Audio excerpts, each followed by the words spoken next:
না আজি আমাৰ মুখ্যমন্ত্ৰীৰ মহিলা উদ্যমিতা আঁচনিৰ জৰিয়তে অসম ৰাজ্যখনত আমাৰ মুখ্যমন্ত্ৰী ডাঙৰীয়াই লক্ষ্য স্থিৰ কৰিছে 40 লাখ মহিলাক আগন্তুক দিনত 40 লাখ মহিলাক আমি মহিলা উদ্যমিতা আঁচনিৰ অধীনত এই আঁচনিৰ জৰিয়তে যাতে তেওঁলোকক আৰ্থিক সাহায্য প্ৰদান কৰি তেওঁলোকৰ নিজক আত্মনিৰ্ভৰশীল কৰি গঢ়ি তুলিব পাৰে তাৰে লক্ষ্য ৰখা হৈছে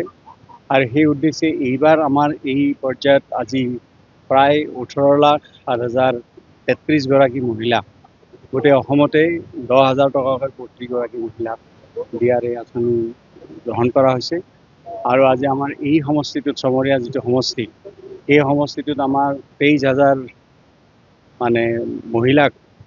আজি 10,000 টকাকৈ এই মহিলা উদ্যমিতা আঁচনিৰ জৰিয়তে দিয়া হৈছে আৰু ইয়াৰ জৰিয়তে আমি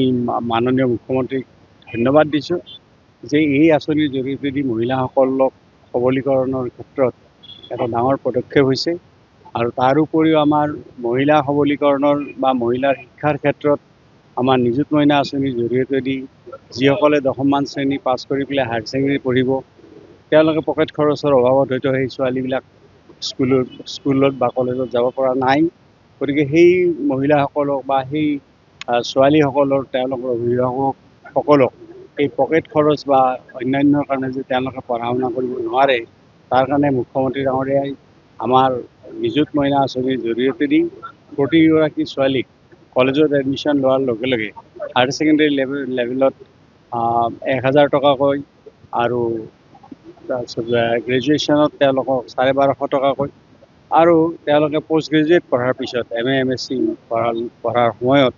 বা BEd পঢ়াৰ সময়ত তেওঁলোকক 2,500 টকা 2,500 টকাকৈ পকেট মানি দিয়াৰ কাৰণে নিযুত মইনা আঁচনি গ্ৰহণ কৰিছে অৰুণোদয়ৰ জৰিয়তে আমাৰ মহিলাসকলক 1250 টকাকৈ অৰুণোদয়ৰ জৰিয়তে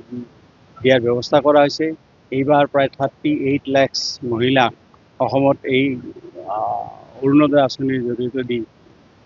সামৰি লোৱা হৈছে